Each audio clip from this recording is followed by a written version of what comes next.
Let's go for some practical illustrations. All right. Now let's assume that John is a sole trader, and then John started his business, okay, on 1st of January, and he started that business with 50,000 naira cash and a motor vehicle that is worth 70,000 naira. Okay, so I said that he started the business on the 1st of January. He started with 50,000 naira cash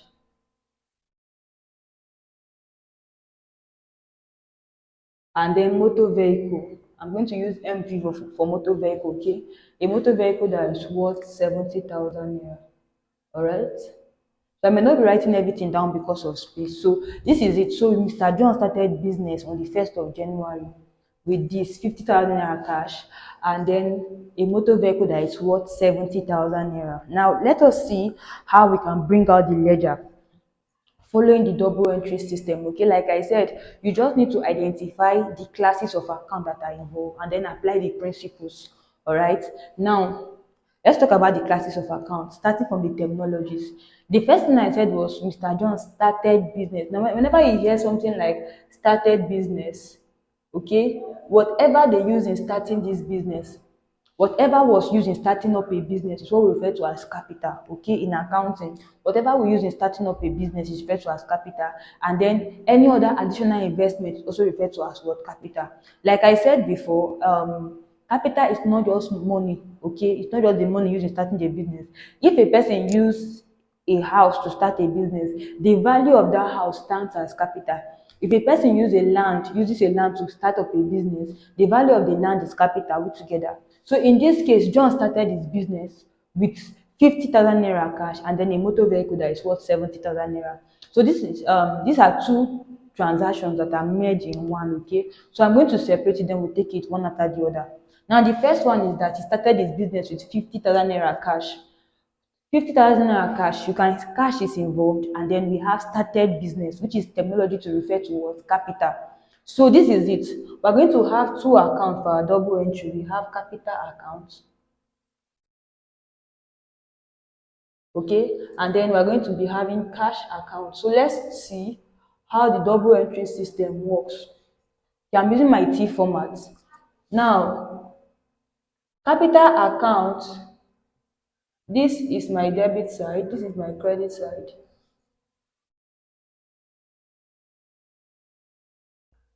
Okay, yes. Now, capital account is a credit account. Okay, that means if there is an increase in capital, we're going to be crediting, and then if there's a decrease in capital, we're going to be debiting. Okay. Now, John started a business with 50,000 naira cash. That means the investment in the business has increased. Originally, when there was no business, it was zero level, right? Now we are starting up a business. He has invested money. So the investment in the business, that's the capital, has increased from zero to something. Okay, it's an addition of something in that business. So we're going to be, this is a credit account. Like I said, increase in capital will be credited. So this amount will be entered. Now what we do is date, right? Our date is 1st of January. I'm going to write in January 1st.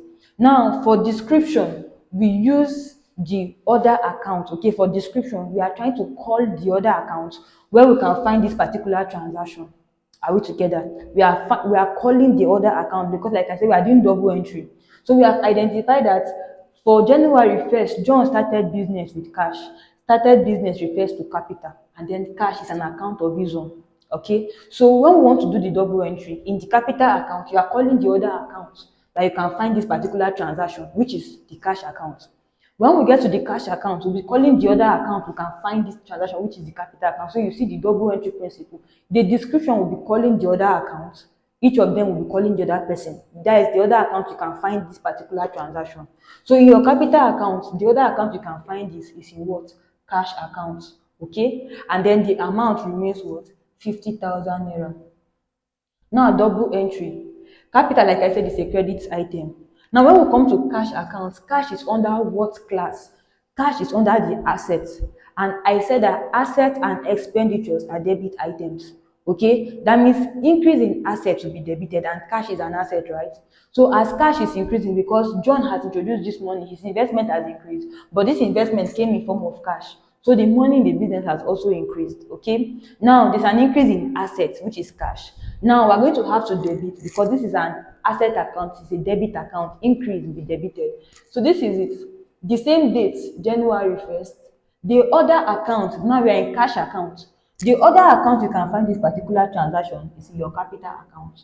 So you are going to be calling for your description. We are going to be using capital, okay? And the amount is what? 50,000 naira. Did you see that? Once you obey these principles of increase in assets, you debit, increase in capital, you credit, you begin to see that by nature, you begin to obey the double entry even without struggling much, right? You just need to know the classes of account and then the rule that worked for them. Like I said, asset and expenditure will increase, you are debiting their debit account, okay? So the increase in asset, increase in expenses, you debit. Increase in capital, liabilities, or income, you are going to be crediting because they are credit items. Now, the next thing I said was, like I said, we have two transactions, right? So we are through with the first one that has to do with cash. The next one we have now is motor vehicle. John started, the keyword is started business, okay, with 50,000 naira cash and a motor vehicle, and a motor vehicle that's worth 70,000 naira. Like I said, whatever you use to start a business or to keep, in fact, any investment in a business is what we call capital, okay, for a sole proprietor. Any investment in a business is referred to as capital, okay, so you note that. Now, so this is it. The first one came in form of cash. On that same date, he also started that business with a motor vehicle, okay. Now, like I said, started business is the keyword, that's the capital. Now we need to identify the two things involved here. We have capital account, yes, because like I said, he started a business with the motor vehicle, and then now it's no longer cash because the motor vehicle did not come as money. Okay, that capital did not, that investment is no longer in monetary form. It came as a motor, that is a car, a motor vehicle. So that's an asset. Okay, so we're going to have a motor vehicle account. Are we together? So with this investment, capital is still increasing. Okay, our investment in the business is still increasing. Okay, now we're going to still bring in capital account is a credit account. Increase, you credit. So this is it. Now on the same date, but in this case, the other account is no longer cash account, it's motor vehicle account. So what we're going to be having here is what? Motor vehicle. For our description, so you're going to call the other account where you can find this particular transaction. That is the motor vehicle account, okay? The amount, the value of the motor vehicle is what? 70,000 naira. So in accounting, the value of your investment is what we see as capital, okay? Now double entry, this is motor vehicle. So we have to open the motor vehicle account. Credit side, debit side, and of course, currency sign. Okay, so this is it. Now, motor vehicle is an asset, non-current asset, right? Is an asset. An asset, and like I said, they are debit items. Increase in assets. So, with the introduction of this motor vehicle, it means that the motor vehicle of the business has increased from 0 to 1, and then if they increase, add another one, it will also increase. So, there's an increase in asset, right? So, we're going to enter the date, January 1st. Okay, now the description is the other account you can find this particular transaction, which is in the word capital account. So our description here is going to be what? Capital. Did you see? And then our amount is what? That's the value of our motor vehicle is 70,000 naira. Did you see how easy this is? Now let's add another example. John bought goose. John bought goose worth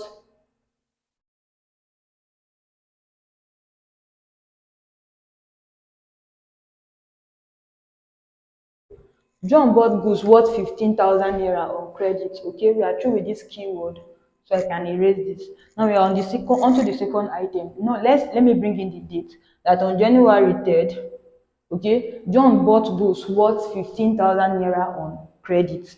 Now the thing is this, our first key, like I said, we need to identify terminologies, right? Whenever you see something like bought goods, okay, the goods here is for resale. The idea for goods in accounting, whenever we buy goods, talking about the stock that we sell, inventories, okay, whatever that the trading business is involved in selling, then we say bought goods. The terminology here refers to what? Purchases account. All right. But if they had said bought motor vehicle or bought furniture or bought land, that one now the asset was specific. So the accounts will be carrying the heading of the asset that was mentioned. But when we have bought goods, anything that is meant for resale, okay, then we'll refer to them as what? Purchases. Now the goods that we bought worth 15,000 naira, okay? Now another idea is credit. So we have identified the terminologies in this statement that we have bought goods and then we have credit. So it means that goods were purchased and then but these goods were purchased on credit. That means it will not affect cash account. If they were purchased and they did not add credit, it means that we paid immediately, okay? If we had just bought goods worth 15,000 naira, that means we paid for it, okay? But whenever it is credit, anything that has to do with credit, they will always specify that that goods was bought on credit, and sometimes they even go ahead to mention who it was bought from, okay? Now, so we bought goods worth 15,000 naira on credit. Now two things are involved. Whenever we have when we buy goods on credit, it means we are owing, right? That's a liability for us. And then in the case of goods, what we have is what? Trade payables.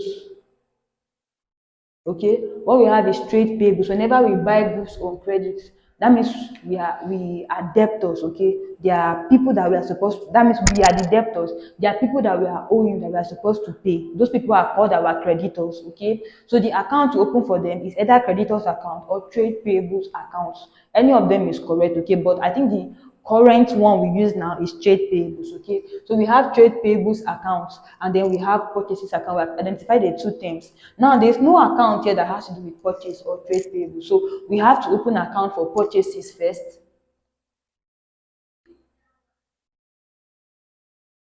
So we have purchases accounts. Now, purchases is under what class of assets? Because, like I said, you just need to identify the class that each transaction belongs to, each of the keywords belong to, okay? Each of the sub accounts belong to this a class. Then you will know how to either debit or credit them, okay? Purchases belong to the expenditure account, okay? So when we talk about classes, under expenses, we have purchases. Purchases is like a direct expenses, although. So purchases is an expenditure for the business. That means money goes out. And then increase in expense, like I said, is debited. Asset and expenditure are debit items. So increase in purchases is an increase in expenses, and that will be debiting. So the date is 3rd of January. Okay, now like I said, this description, we're going to be identifying the name, okay, of the other account that you can find this particular information. And in this case, you can find the information in the trade payables account. So your description will be carrying trade payables, okay, and the amount, the value of the goods that you bought on credit is 15,000 naira. All right. Now with this, you have to open the trade payables account, right? Double entry. Like I said, it's also called creditors account. Okay, whenever you buy on credit, it's a liability. So this is trade payables account.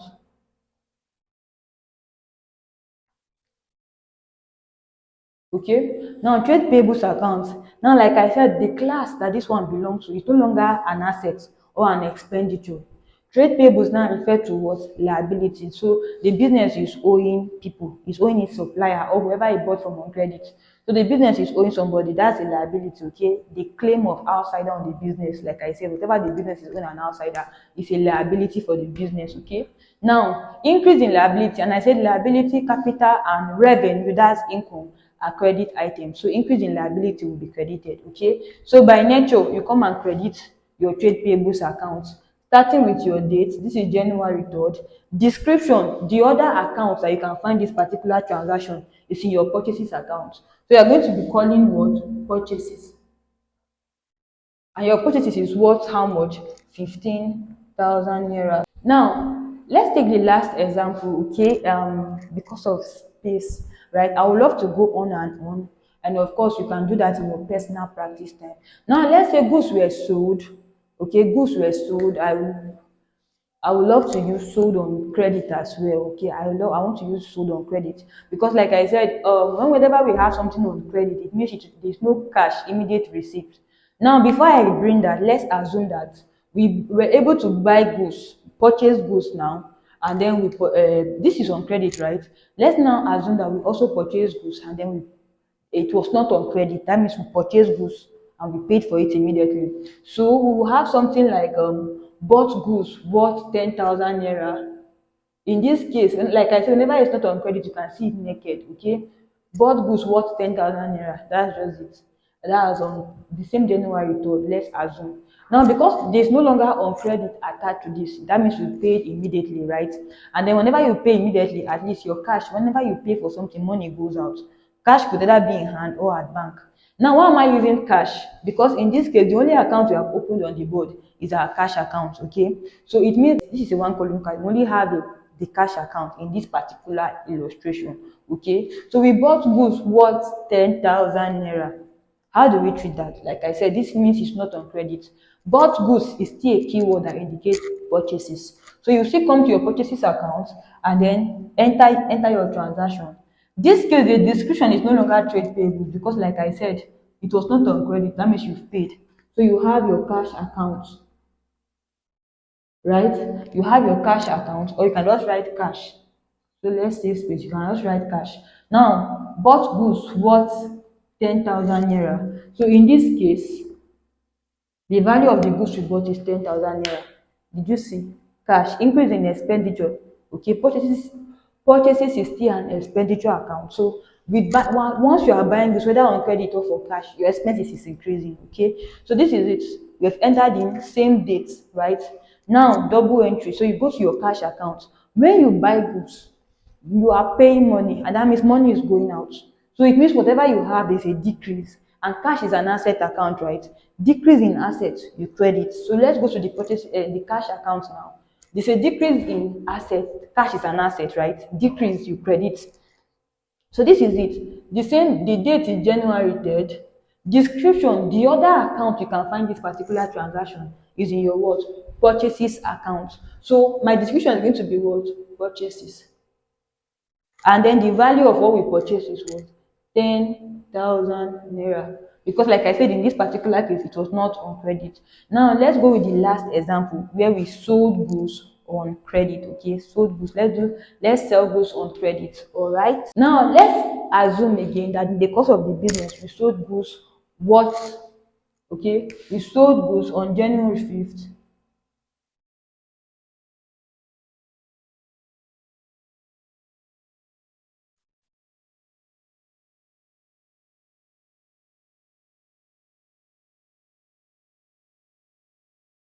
Okay, sold goods worth 12,000 naira to John.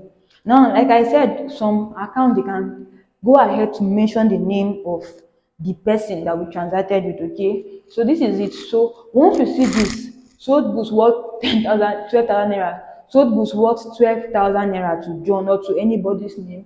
Okay, this account belongs to Mr. John, so let's use somebody else's name.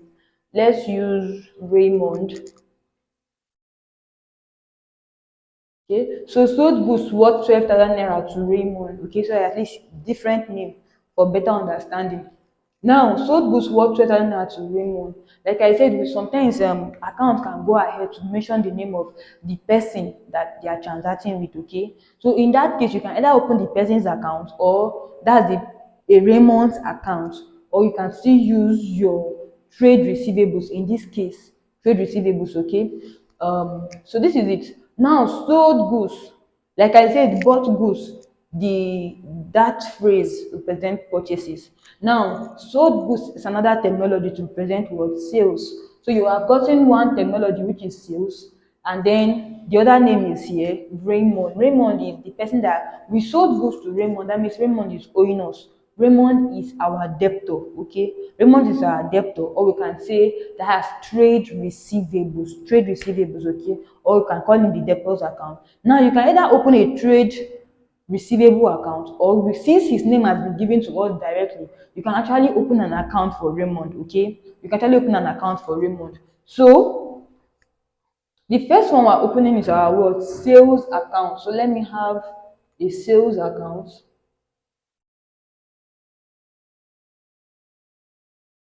Now, this is sales account. What class of account does sales belong in? Sales belong to revenues account, okay? Income. Activities of the business can generate money. They can bring money in for the business. And like I said, sales is a direct source of income for any trading or manufacturing organization, okay? So sales is an income account. And like I said, revenue, capital and liabilities are what?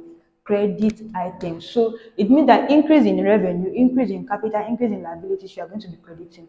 Now there's an increase in sales because the number of goods that were sold has increased. Okay, so this is our sales account. The date is January 5th. Okay, now description. The other account you can find this is in what? Raymond's account. Like I said, you can either open a direct account for Raymond or you can open a trade payables account. Okay, so I'm going to open a direct account for Raymond since his name was mentioned. So you can find this in Raymond's account, and then our amount, the value of what we sold to Raymond is what? 12,000 naira.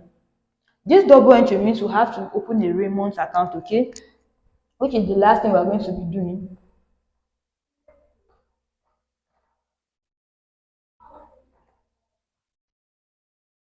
Alright, so this is Raymond's account. Raymond in this case is our debtor, and debtors are under what class of account? Is under the asset account, okay? Current assets. Debtors are current assets. So now there's an increase in assets. Like I said, this is a debtor, and debtors are assets to the business. So increase in debtors is an increase in assets for the business. Now, so we're going to be debiting Raymond's account. This is our sales on the credit side. The same date, January 5th. Okay, now the description is going to be carrying the other account, like I said, that you can find this, which is what? Sales. And then the value of the goods that we bought on credit, that Raymond bought on credit, not us. Raymond bought on credit from us is what? 12,000 naira. Are we together? So you can now go ahead and close. Maybe at the end of the month, that's at the end of January, you can go ahead and close all your accounts. Okay, you can actually go ahead and balance your accounts. Okay, and maybe that will be topic for another day. All right. So with this, we've come to the end of today's episode of the double entry system. I believe you've learned and understood fully well how to practice the double entry system in our ledger account. Okay, don't forget to like this video if it was helpful to you. Subscribe to this channel if you haven't. Click on the notification button so that when new videos drop, you'll be notified immediately. And lastly, share this video with as many as you can. Drop your thought with us on the comment section. We'll see you in our next class. Thank you.